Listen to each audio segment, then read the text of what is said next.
Assalamualaikum warahmatullahi wabarakatuh. Om Swastiastu, salam budaya. Lembaga Pers Mahasiswa Aksara di podcast buku kali ini akan membahas sebuah buku yang berjudul Kingdom of this World, atau di dalam terjemahannya diartikan sebagai Kerajaan Kaum Budak. Ditulis oleh seorang sastrawan Latin yang bernama Alejo Carpentier. Merupakan sebuah novel pendek yang menceritakan pola masyarakat sukuan yang ada di Amerika Latin pada saat zaman kolonialisme awal terjadi di sana.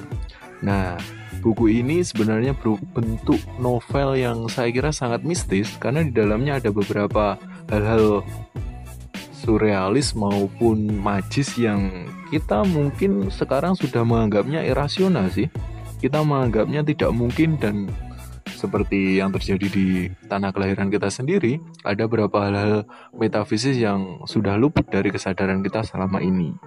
Nah, secara garis besar, novela ini menceritakan tentang orang-orang kulit hitam atau budak-budak Latin yang pada saat itu dijajah oleh Spanyol dan orang-orang Eropa lainnya.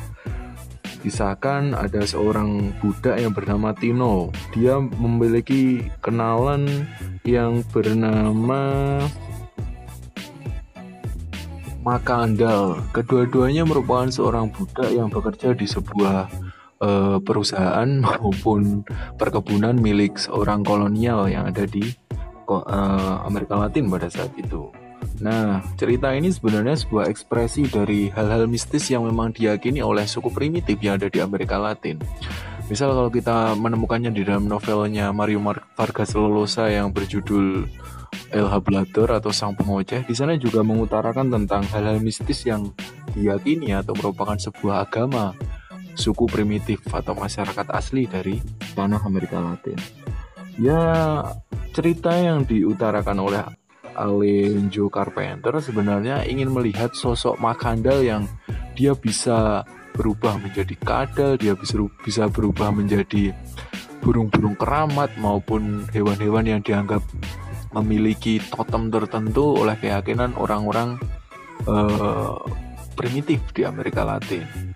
Namun, imbas dari perubahan tersebut menunjukkan bahwa upaya yang dilakukan oleh Makandal sebenarnya adalah upaya untuk melakukan mogok terhadap kolonialisme yang terjadi.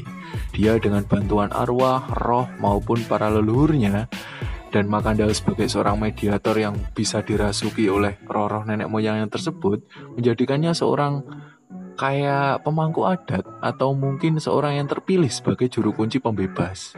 Tino sendiri yang merupakan kerabatnya yang lebih dituturkan di dalam novela ini, Alenjo melihat bahwa Makandal itu merupakan sosok mistis yang akan selalu mempengaruhi model kolonialisme yang terjadi di sana. Selalu ada perlawanan, tidak hanya secara kekerasan maupun fisik, tetapi juga ada dengung-dengung mitologi yang bermain di dalam kesadaran orang-orang asli untuk menentang para kolonial.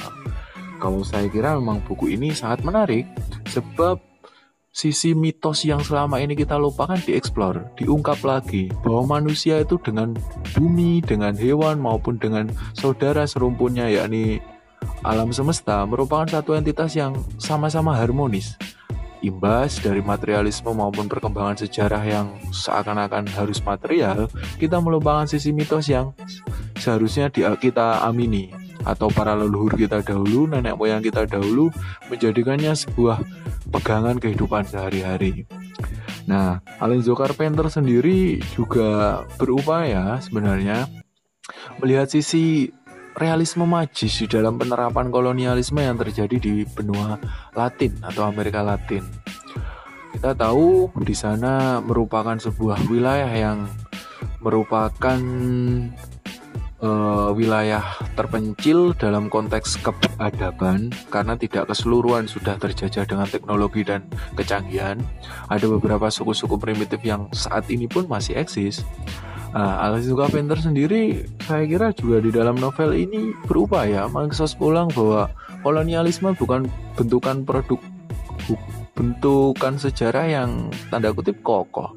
Dia memiliki keruntuhannya sendiri, entah memang nanti ada kesadaran sosial dari suku asli tersebut atau masyarakat asli yang mendiami pulau yang dijajah, maupun ada bentuk fakta-fakta internasional yang mengharuskan bahwa kolonialisme itu harus berakhir.